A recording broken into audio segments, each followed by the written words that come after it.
Who is the lover? Allah. Who is Ar-Rahman? Allah. Who is Al-Mannan? La ilaha illallah, Muhammadur Rasulullah. Muhammad is the messenger, to Allah is our return. La ilaha illallah, Muhammadur Rasulullah. Muhammad is the messenger, to Allah is our return. La ilaha illallah, Muhammadur Rasul.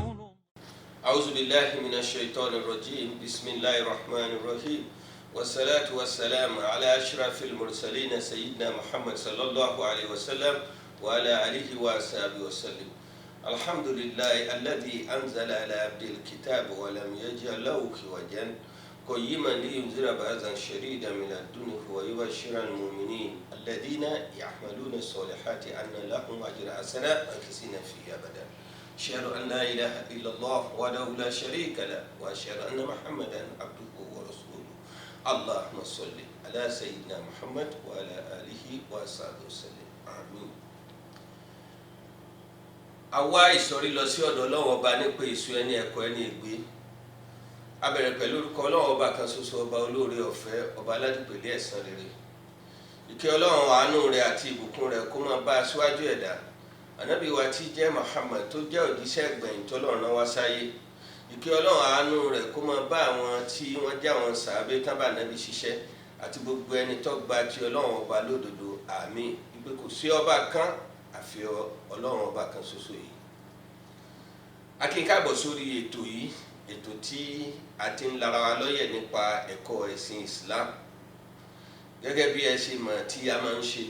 tó bá ń lọ láwùjọ, la máa fi ń jíròrò kí àwa mùsùlùmí ká lè mọ àyè tá a máa dúró sí lórí àwọn nǹkan tí bá ń ṣẹlẹ̀.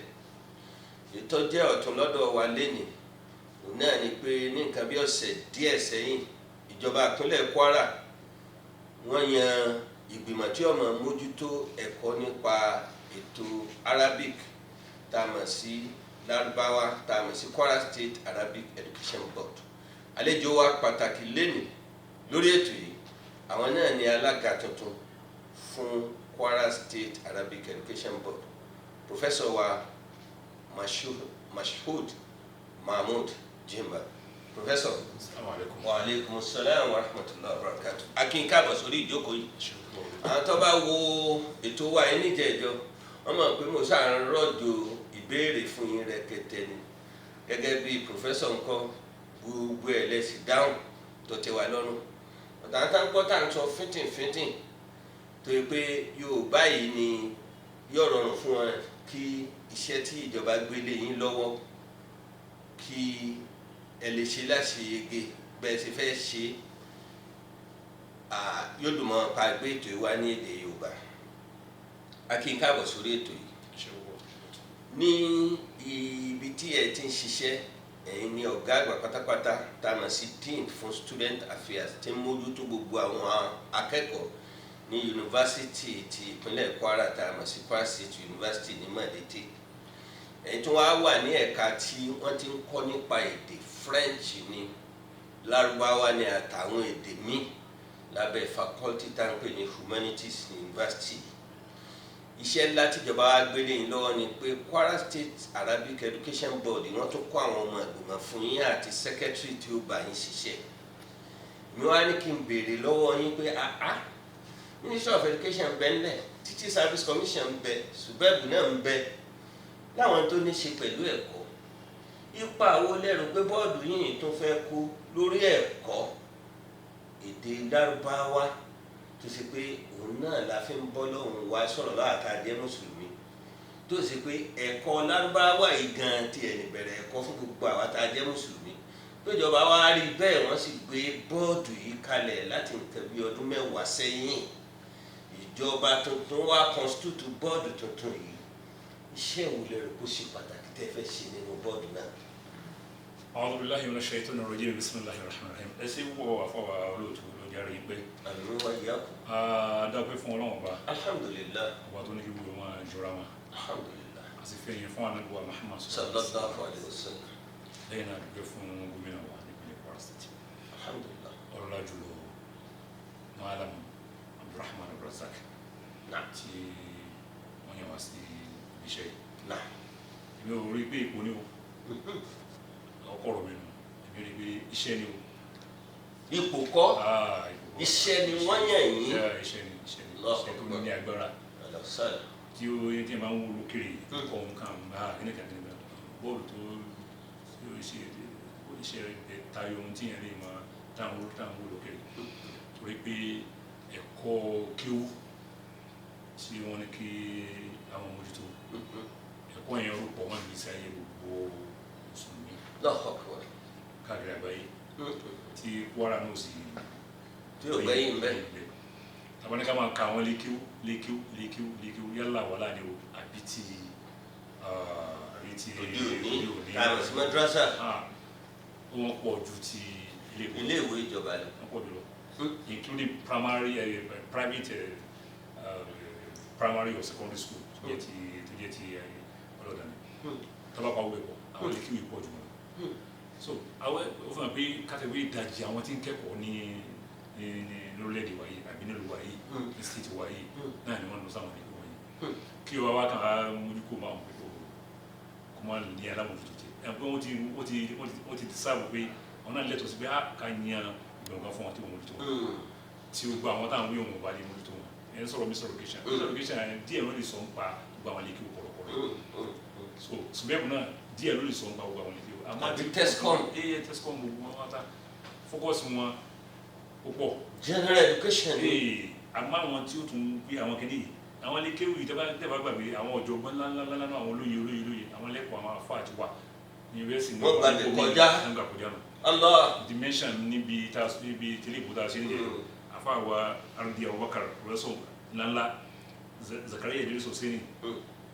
láti Ẹ̀dó arúgbó pẹ̀sọ̀ àgáàsọ̀ ládùúṣe wáyé mà ní pẹ̀sọ̀ aṣọ Abdulsalam wọn bá kẹ́ wọn gẹ̀ wọn pẹ̀sọ̀ Takofi pẹ̀sọ̀ Hamza Abdulrahim ọ̀gá àwọn Professor Isaac Olóyèdé pẹ̀sọ̀ Wai Kadri pẹ̀sọ̀ Abubakar Elegan pẹ̀sọ̀ bẹ́ẹ̀ lọ náà ta tẹ́rángá wọn kà wọn gbogbo wọn pátá bí tó ti sórí rí lọ ẹ wà rí pé báwọn yẹn gan ṣe ń lo ayé wọn tó yàtọ̀ fún báwọn méjì wọn lọ ayé wọn wọn kẹ́kọ̀ọ́ káwọn ká wọn gbé láti ọwọ́ ọ̀tún owó sí wọn tún mọ owó sí ju ọ̀tún lọ kódà nù wọn arẹ tó pé ha ní tí ó rọlù wọn bí àwọn ilé àwọn ọgá ilé ìbò tó ní bò ní ìbò wọn tó wọn yóò múra wọn tún wá ní ẹ̀kọ́ ìwà tẹ̀lé ń gbé ayé wọn tún ní gbogbo àwọn tá à ń bọ̀ ní lẹ́yìn tọ wọn kàn mú díẹ̀ nù wọn ni o tọ kí wọn á ní gbogbo sẹ́kítọ̀ kó wọn á ní special mójútó kan àbí nípa ń jàǹbá aṣàkóso so náà ni pé ọ̀nà tí ìjọba lè gba mójútó gbogbo àwọn tó yọ àkópọ̀ tán kó lákòjá náà ní wọn dábọ̀ bẹ̀rẹ̀ wọ́n sì dálẹ̀ ìjọba ti ṣe lóye kó ṣe so àdúgbò bọ̀ fún gómìnà wa gbọ́dọ̀ tẹ̀lé kí wọ́n rántí pé àwọn kan wà. ká ṣe ló ń kàn báyìí ẹ ṣe púpọ̀ ní nǹkan bí 40 ọdún sẹ́yìn ìjọba Alhaji Adamu Ata kọ́lọ́nkọ́ba foríjì wọn ní àrà 1981 ariwo náà làwọn mùsùlùmí Kwara bẹ̀rẹ̀ sí pa nígbà náà yìí pé yàtọ̀ sílé kéwu àlá àtànsárùdín àtànsá Islam àtàwọn ẹgbẹ́ Islam kọ̀ọ̀kan tán dálé kéwu lẹ̀ ìjọba ọ̀yàsẹ́kọ̀ọ́ kéwu bó ló ṣe wá rí báyìí ìjọba wọn wá dá ilé ẹ̀kọ́ bíi 4 ilẹ̀ níjọ́ kan náà ní Old Kwara State Arabic Teachers College Jeba Christian Teachers College Domoara Arabic Teachers College ní Okene wọ́n pè ní College of Arabic Studies Okene ó jẹ́ pàtì Kwara nígbà náà àti College of Arabic Studies ní Babana tó wà ní Niger State ìsìn tẹ́lẹ̀tẹ́lẹ̀ but who was part of Kwara ní ẹ̀sìn dá gbogbo ẹ̀ka lẹ́nu College of Arabic Studies náà ń bẹ ńlẹ̀ yìí o yàtọ̀ sí College of Arabic and Islamic Legal Studies ìfojúsùn ọjọ́ iwájú níjọba àgbà náà wò ní tó lé lógójì ọdún sísìn wọ́n wá dá àwọn ilé ẹ̀kọ́ yìí lẹ̀ àmọ́ ńgbà tí ò sí àmójútó yẹ ọ̀pọ̀lọpọ̀ ilé ẹ̀kọ́ ìpadà di secondary schools ni la fi wá rí i pé ńgbà tí ìjọba míì dé abẹ̀rẹ̀ sí pariwo láti gbà yẹn títí ìjọba míì fi wá ṣe kankan tó gbòógì ní 2011 ìjọba ńgbà Bukola Saraki múra tí wọ́n kó nípò gọ́vùnà wọn á gbé board fún Kwara State Arabic Education Board wọ́n sáìn ìdíje nígbà tí House of Assembly pass ẹ̀ tán látọdún kẹwọ́ ọ̀hún bí a kàn ní bọ́ọ̀dù lẹ́nu ní 2016 wọ́n tó yan bọ́ọ̀dù alákọ̀ọ́kọ́ ìtàn fi Dr. Abdulkadir Ọbaṣọlá Bandoma tuntun ta ní fún Emirates Malami Bandoma Malami Bandoma wọ́n fi wọ́n ṣe chairman alákọ̀ọ́kọ́ àwọn náà gbìyànjú tán lè ṣe pẹ̀lú bọ́ọ̀dù wọn kó tó wá rí pé ìjọba tuntun yìí dé ìṣẹ̀lẹ̀ kan wá ṣẹlẹ̀ láìpẹ́ yìí ní gàmọ́ tí gbogbo wa gbọ́ sí pé wọ́n bá àwọn ọmọ kan wí pé wọ́n hùwà àbàjẹ́ ìjọba wa gbé kọ́mítì dìde pé ẹ lọ ṣètò táwọn èèyàn ń pariwo sí táwọn kan lè tún sọ pé bẹ́ẹ̀ ni ọmọ ọba dá àákì wọn wọ̀ ní pẹ̀lú kádíyàjẹ wọn kọ́mítì wa parí iṣẹ́ inú recommendation tí wọ́n ṣe ni pé kí ló ṣẹlẹ̀ sí Kwara State Arabic Education Board tẹ́ ẹ dissolve láti nǹkan bí ọdún méjì sẹ́yìn àìní bọ́ọ̀dù yìí ń tó wu kálukú ni wọ́n máa ṣe lórí ètò yìí àwa náà sọ pé n tí ó mú kí wàá bàjẹ́ máa tẹ̀síwájú òun ni pé ká ní gbogbo àwọn Islamia schools wọ̀nyí ká má wàá ní bọ́ọ̀dù kan tí mójútó wọn ìjọba tí wàá dáhùn wọn á fẹ̀yìn sí alága àmọ́ gẹ́gẹ́ bí ògbóǹtagì onímọ̀ tẹ̀ jẹ́ international scholar ẹ̀yin kan ti máa fojú wo pé níbi ẹ̀kọ́ Arabic àti ẹ̀kọ́ Islam ó yẹ káwọn ètò kan wà ní ṣíṣe àìdí àwọn lẹ́yìn gbé bọ̀ wá síbi àìtán náà fi yín sí tí ó tún nǹkan sí fún wa. ṣeun lóòótọ́ gẹ́gẹ́ bí mo ṣe bèrè ọ̀rọ̀ lẹ́ẹ̀kan náà èmi gbà yìí pé alhamdulilayi àgbẹ̀fọ́ fọlọ́run wa lẹ́ẹ̀kan sí pé gbogbo àwọn tí wọ́n ní ká ṣiṣẹ́ pọ̀ yìí àwọn olórí pípé àwọn tó dákan mọ́ ní dákàmọ́ tó rí wọn tó ń jìnnà Masha Allah adájọ́ lọ́ọ̀yà bẹ̀rù wa sam bẹ́ẹ̀ ní sam bẹ́ẹ̀ Sam Dr. Agbaje atọ́fà wàhálà mọ́ wọn ìmọ̀ ńlá nípa ẹ̀sẹ̀ Islam afa wa secretary gan afa wa pass ìmọ̀ ńlá ni àti gbogbo àwọn tó ń kójọ ní kọ́dà àwọn ilé ìbónú wa gan ọlọ́run bí a ń sọ̀rọ̀ àti ìgbà orí àwọn ilé ìmọ̀ làwọn wọ̀nyí o ni wọ́n sì ṣiṣẹ́ wọ́n rẹ́dí àti ṣiṣẹ́ tẹ́rí nígbà yìí pé gẹ́gẹ́ mo sọ lẹ́yìn mo gbà yìí pé àwọn olóyè kò kárin àwọn ilé kíwẹ̀ ìwọ olóyè dẹ́kun kárin láàrin tí wọ́n fẹ́ bá wa tún Nàìjíríà ṣe àwọn ìmọ̀ kárin wà láàrin wọn Badmus rẹpẹtẹ láàrin wọn àwọn wákàtí aláìgàn kárin láàrin wọn ó kàn ní di pé ká mójútó wọn ká encourage wọn ká fà wọn tẹ̀tẹ̀ Abdullahi Ibrahim kárin ń bẹ láàrin ọmọ ká fà wọn tẹ̀tẹ̀ wọ́n ṣe fà yín tẹ̀tẹ̀ lọ́jọ́ sí àwọn náà tó ń gbà fà yín tẹ̀tẹ̀ ń yọ sí tí yẹn bá fọ ọmọ ń tẹ̀tẹ̀ bẹ́ẹ̀ lónìí àgbọ̀n wọn ṣubú ìyẹn ò jẹ́ apá ọmọ apá náà ò jà so náà ni pé àwọn eré táwọn mẹ́tọ́ọ̀dù tó bá gbà mú lónìí tá a fi tọ́ mọ wọn náà lù lánàá bẹ́ẹ̀ndì ní kí wọn náà ń sẹ́kọ̀ọ́ primary school ní mo ti lọ sọ fún yín. ìbátan ọmọ ẹrú ìta sí ní lóde òní wọn ò sí ń gbà náà tó tó báyìí. ìbátan ní ojú ká gbá bọ́ọ̀lù ká sí gbà wọn ká máa lọ jí bọ́ọ̀lù gbá ká máa gbá mọ́ tó náà gbá bọ́ọ̀lù ó lulú ẹbí. èmi ò lọ lé kí wọ́n lọ gbá bọ́ọ̀lù. yóò lè so ìgbà wọn àmọ́ gbogbo ẹ̀ àníyàn wọn náà dá Allah kọ́mọ ilé tó ma gidi. ọlọ́run tó wá yọ gbogbo àwọn ńláńlá tá à ń wí ọlọ́run náà ní wà bẹ́ẹ̀ lónìí àwọn ọmọ yẹn náà sì wà ń bẹ́ẹ̀ di sìn akadìdì àtẹ̀yìn ọ̀rọ̀ àwọn kọ̀ọ̀kan náà tó ń yọjú so a kàn yí àwọn kẹ̀kẹ́ padà àwọn ìta àwọn ẹgbẹ́ lọ́wọ́ regulatory body àwọn òyìn sí pé a máa lọ sàgbẹ́ a jọ ṣiṣẹ́ pọ̀ pẹ̀lú àwọn ẹ̀kẹ́wì àwa láti wá lọ́ọ̀dù ẹ̀mí wa ẹni tó dájú tó rẹlẹ̀ ló máa tó owó tó ná sí ló mọ owó tí ń san fún àwọn ọmọ alẹ́ ló máa gbọ́ nǹkan ní ẹ̀kẹ́ àwa sì pé gbà pé gbogbo àwọn ẹlẹ́kẹ́wì yìí wọ́n ràn ìjọba lọ́wọ́ ni ìjọba ò lè dáwọ́ iṣẹ́ o ọ̀pọ̀lọpọ̀ àwọn táwọn sọ pé wọ́n lè kíwù gangan táwọn fi ń jọ́ wọn tó máa ń pè wọ́n ní ọ̀lẹ́ tẹ̀lé fa tó bá ju wọlé ń jọ wọn. alágbára ń tẹ̀lé igbó. gbogbo àlọ́ tẹ̀lé wa di ọ̀lẹ́ wọn táwọn àtẹ̀lé wa bẹ́ẹ̀ kọ́lá pé àwọn báyẹn fi ẹ̀mí jìn ẹ̀sìn àti ìmọ̀. Ọlọ́run wá wà níyàn wọn. wọ́n wà níyàn wọn ẹni gbogbo yìí táwọn ńláńlá wọn jáde. tọ́yì nígbà táwọn yóò jáde tó sì tó kú ń bẹ̀ àmọ́ sísẹ́mù jọ̀hún ọba ti sinmi wọn ọmọdé ẹni kó ṣe àsámẹ́ntì jọ̀hún tó bá ti dé gbàrà ní oníṣòkùn rẹ̀ nísìnyí wọn ṣe mọ́ lọ bá lórí ọ̀kadà ní tìmọ̀ gbogbo pé àwọn ní kò ń ṣe àsámẹ́ntì kan yóò gbogbo nígbà gé ní nígbà àtúrò ẹ̀sẹ̀ nígbà lẹ̀ díẹ̀ pọ̀ nígbà lọ bọ́gà nígbà 100. mo ti parí iṣẹ́. níjọ́ òun kò sí wo yẹn ẹ̀ ka orí yóò fẹ́ yìí so káwá ní bọ́mọ ṣe ń ṣe ṣàwárí tọ̀ bóyá ọmọ sùn wọn ní káwá tilẹ̀ káwọn kébi máa pa tó bá káwé káwọn gbósùn máa wo tẹlifíṣàn tó máa ṣe wò. ìtàpẹ̀ ní crude method. very crude nísìnyí ni alẹ́ bẹ̀rù àmọ́ ń jọ̀hún tó fi tírè wà náà. àwọn tó wà ní. ẹnu wo gbà ká máa. bẹ́ẹ̀ ni àmọ́ tó gbà pé káfí jíjọ́ fún jọ̀ sin ká máa pè ní ó sísè lọ́wọ́ yẹn. ká ṣe tó bá gbà mú. ìtawà gbé wa nù tọ́wá ní ká máa tẹnu bọ́ lọ́kọ̀ kan lọ́wọ́ ilé òkun àdínsì àdínsọ̀kọ̀ yẹn gbogbo sẹ́tọ̀ kọ̀ọ̀kan táwa rí pé ẹ̀ ká chìnyìn báyìí àwa ní lẹ́mìí láti pè é àwọn bàbá wa tó ń darí àwọn náà nídìí wọn ló ní wọn pátá lè máa hàrì wọn àwọn ayé wọn máa gbé tó láyé lọ lónìí ní o tíjọba sì gbé kalẹ̀ ní o tí wàá bá yọ wá ṣe gbọdọ̀ ṣe báyìí ètò bá sì sin tó wà takò ìjọba náà tó bá yẹ olè tó ń wà lálẹ́ ọmọ mi gbogbo yóò náà máa bára sọ a ní di ká train and retrain ara wa ká bára sọ the stakeholders tàbí gbọ́ra wa yé yòówù pé nígbà yìí pé àníyàn kan náà ìjọba fẹ́ tún ayé àwọn ọmọ ṣe kí ló lè dá lọ́jọ́ wájú àwọn tó ń dárí tó lẹ́nà àwọn náà fẹ́ tún ayé ọmọ ṣe gbogbo wa náà nínú kótó kan là ń pàrẹ̀ sí ní ìkan ṣe lọ wájú sí náà so àkànnídìí àti àwa kan wà láàárín ìjọba àtàwọn ilé kéwọn káyé kan mọ̀ pé ìjọba intention ìjọba ni o wọ́n sì ràn wá lọ́wọ́ wọ́n sì ṣe gbogbo ọdún kan ṣe o tó ẹ̀yin náà o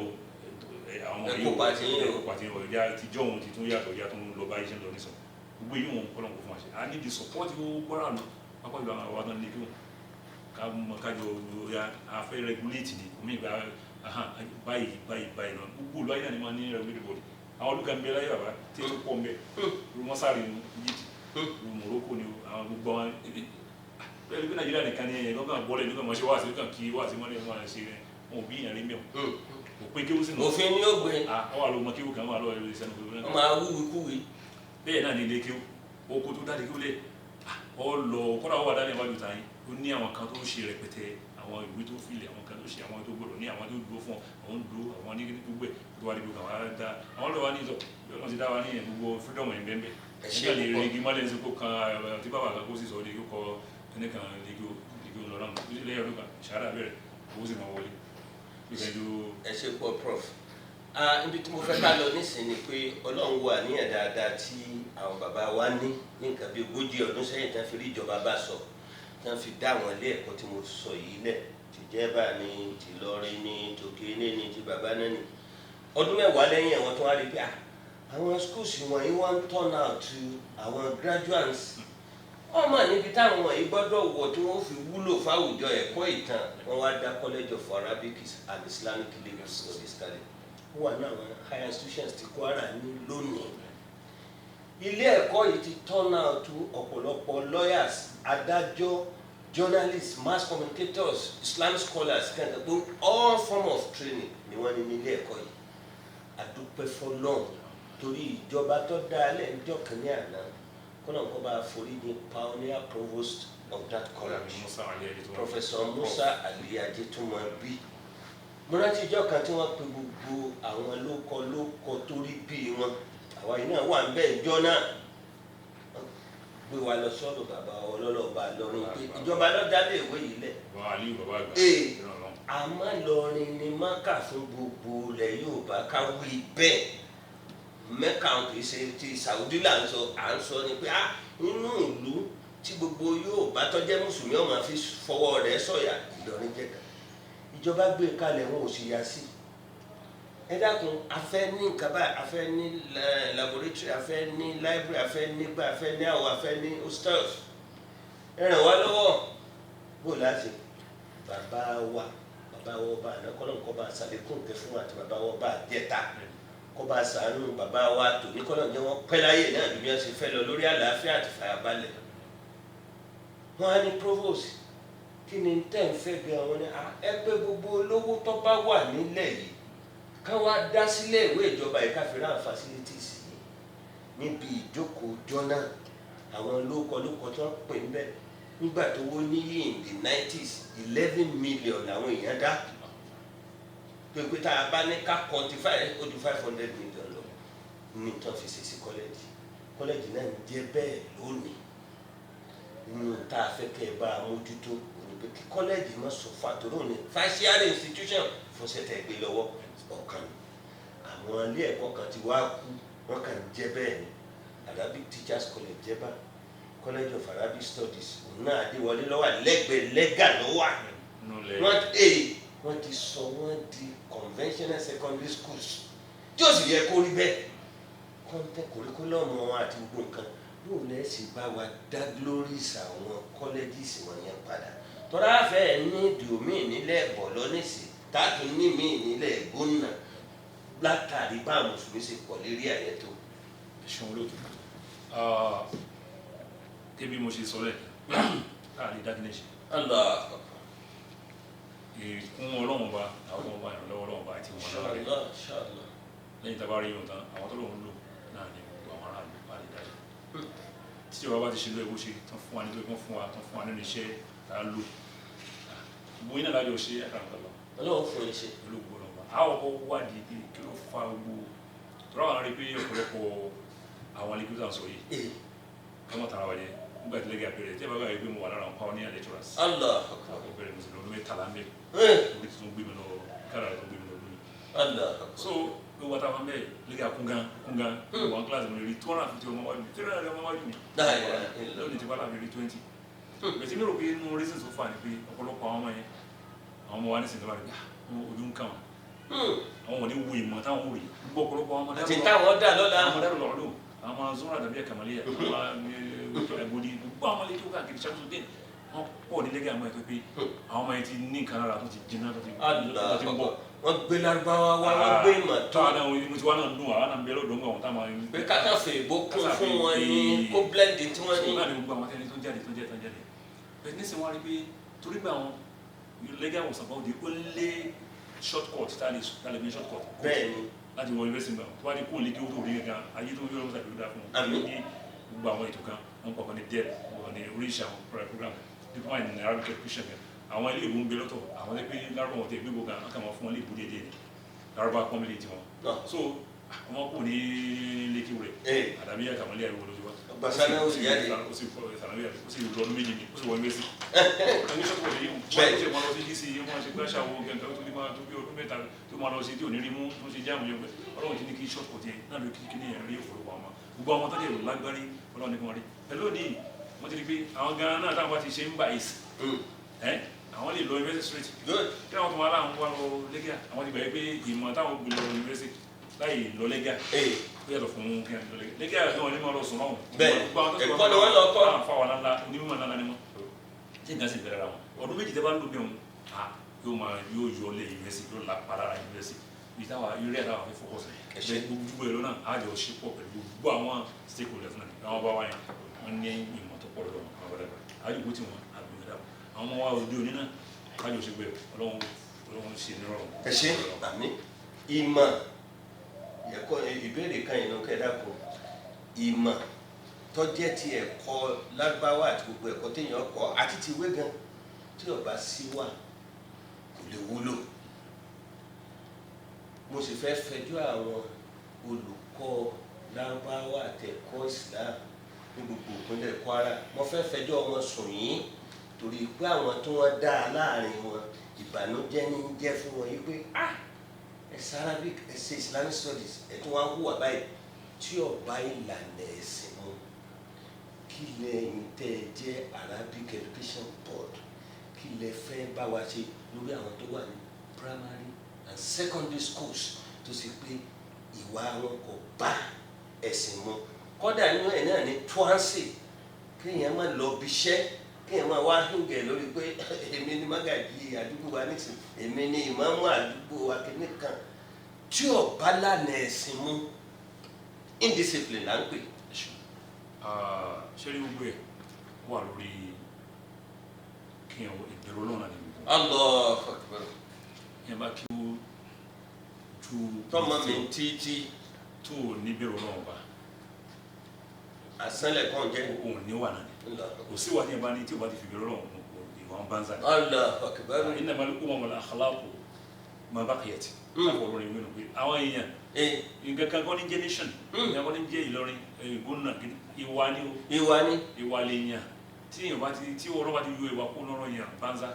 so gbogbo ẹ̀ náà wà lórí pé ìdánilẹ́kọ̀ọ́ wáyé ètò sí nínú ìfọ̀rọ̀wérọ̀ ìfọkànlókun pẹ̀lú wọn ìdánilẹ́kọ̀ọ́ tó rẹ̀ ní akéwìlẹ̀ ní wọn kọ́ tó lọ university tó lọ ṣe Arabic and Christian studies àbí tó lọ ṣe Christian studies. kí wo ní ma wọn gbé gbogbo káwọn ló náà ní àṣàbẹ̀lẹ̀ bẹ́ẹ̀rẹ̀ gbogbo báyìí wà lágbárí gbogbo nǹkan tó wà lò wọn há kúrò níbi àwọn agan tánà ṣe ní ṣé wà lẹ́sẹ̀ wá sí kan fún òye òye táwọn kẹ́ ká dúkúlẹ̀ kájọ mọ̀ pé àwọn ewu tó wà bí kí nísìnyí àwọn tíjà ṣe ń bẹ wọn déètì ọmọ léèwé. láyé ìbàjẹ́ tí wọ́n lò. wọn lọ bí ṣe ń bẹ ní náà lọ́wọ́ lọ. ọmọ sọgbọn sókè wọn lọ parí ẹni ó tẹ.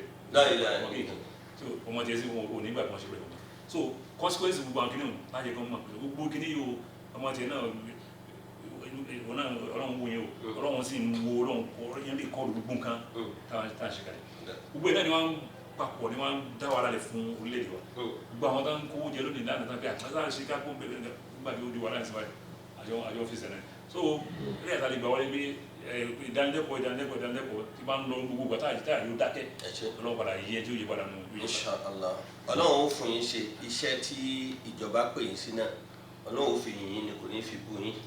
ọlọ́run nàbí lọ́dọ̀ ọlọ́run àfikún kékeré tèmi kàn ní ni pé ẹ̀yin tẹ́ ń gbọ́ wa tẹ́ ń wò wá àwọn ilé iṣẹ́ tó wà fún ètò ẹ̀kọ́ bíi Ministry of Education Teaching Service Commission àti SUBEB ọ̀rọ̀ discipline àwọn teachers in line with the provision tó wà nínú òfin ìjọba báwọn èèyàn bá ti mójútó iṣẹ́ wọn ẹ má jẹ́ kí wọ́n máa wá rẹ́yìn sábà bí wọ́n bá ń ṣe tí ọ̀dà nílé ìwé wọn bí wọ́n bá ń rí yín sábà kò ní sí ìlànà ẹ̀kọ́ tí ó wúlò nìyẹn ẹ ti gbọ́ mi ju bí mo ṣe sọ lọ a tún máa tẹ̀síwájú lórí ẹ̀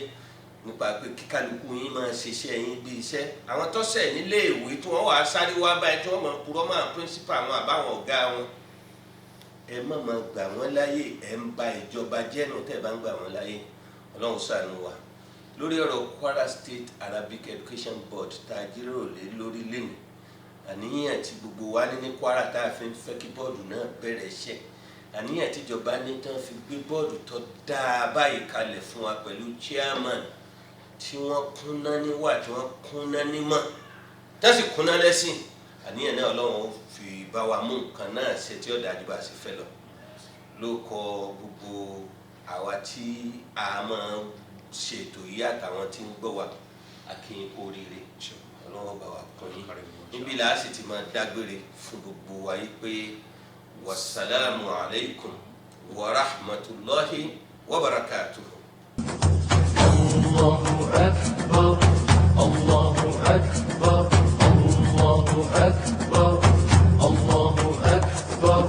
All praise is due to the one and only. He is the master